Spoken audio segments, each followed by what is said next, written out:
So a review for the Razer Naga V2 HyperSpeed.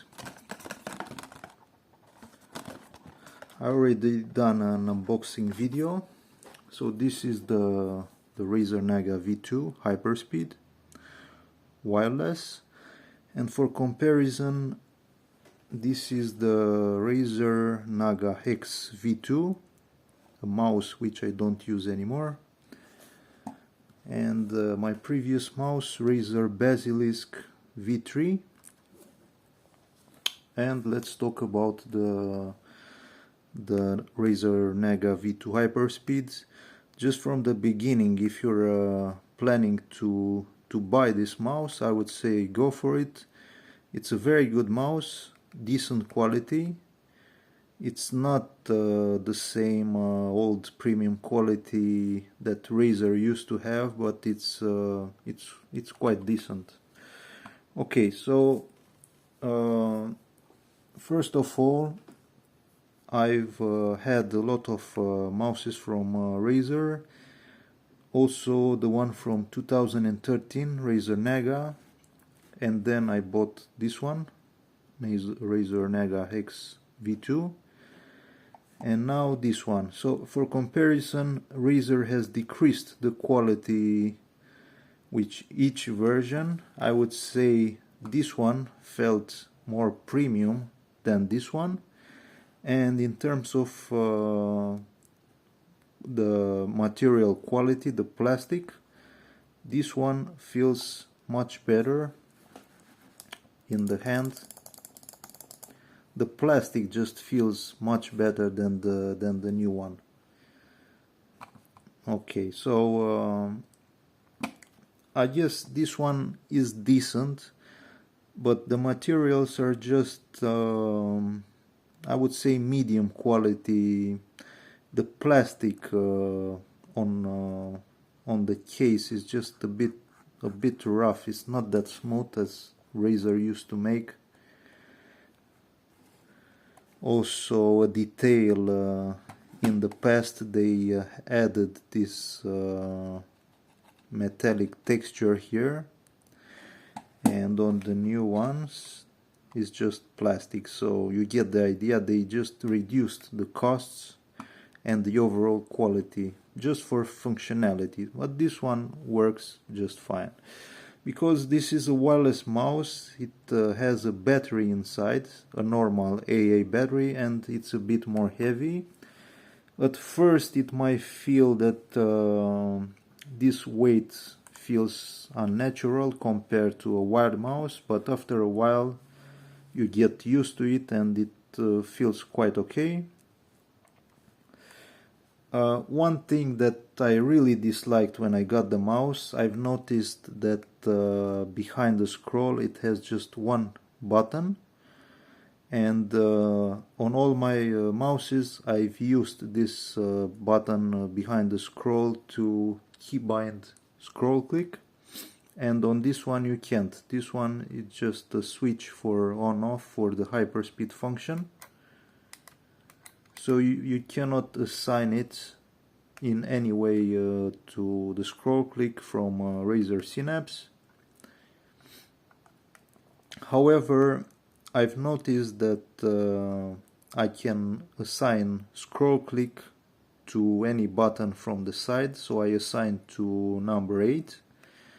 And I've noticed that it's quite easy to do scroll click by just clicking here on the 8, instead of going with the finger like this and clicking here to do a scroll click, as I used to do on my other mouses from Razer. So scroll click was here or here, so it's much easier to click from here.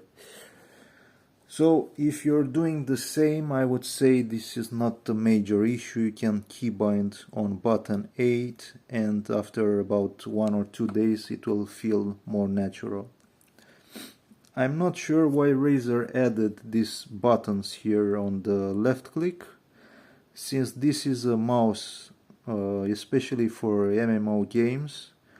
you don't go and change the DPI for the mouse too often. You can do that from Razer Synapse, and for some reason Razer thought it was a good idea to add these two buttons, which are not easy to reach because your hand usually stays like this, and if you want to press like this you will make a lot of effort. It feels completely unnatural. Not to say the one, you just need to lift your hand and just reach for this button, and it feels really bad. Other than that, the HyperSpeed scroll, which is you can deactivate it and the scroll moves as normal. It moves a bit unnatural like this. It's quite hard to use it like this, so if you press it again you have HyperSpeed, meaning that it will move very fast with no effort at all. If you spin it like this it will go for quite a bit until it stops. And yeah, overall, once you use a mouse from Razer with HyperSpeed, it will be a bit difficult to go back to the ones without. You need to scroll a lot on these classic mouses. So this is how the clicks sound.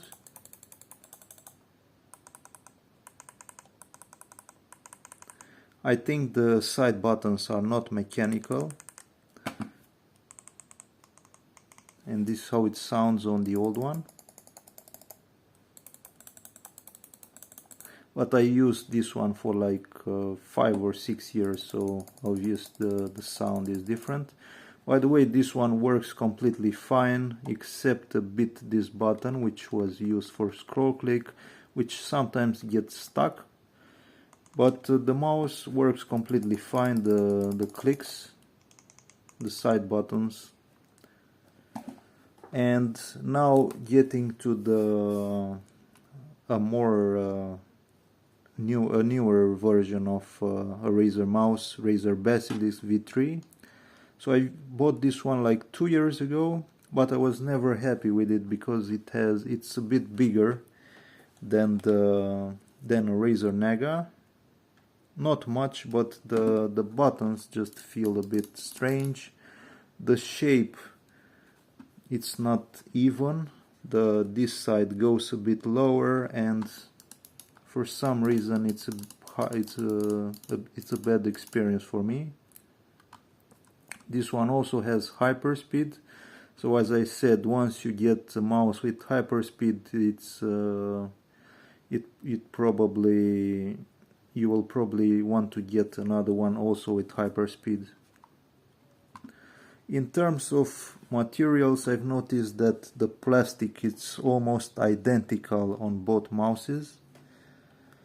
This one doesn't have any glossy areas. The new Naga has glossy areas behind and in front of the scroll wheel, and this is really nice because sometimes your finger will get here and it's very smooth, or on the back. I would have preferred to have gloss plastic on the sides at least, and the area from here to be much smoother, but I guess they used a better plastic to the Pro version, which has a price which is double. This was about $100 and the Pro version goes for 200, so it's a big difference. If you can afford it, I would say get the Pro version, probably besides the material that has more premium feeling. However, if you're just planning to buy any Razer Naga, this is probably completely fine. It gets like a day or two to get really used to it, but once you get used to it, it will feel really good. So as I said in the beginning, if you're planning to buy this mouse, I would definitely recommend it. It's not perfect, but it's just completely functional. It works very well.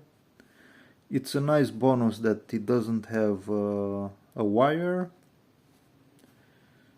It doesn't have any lights, by the way, except this green light that turns on usually when you start your computer. After that it goes completely dark.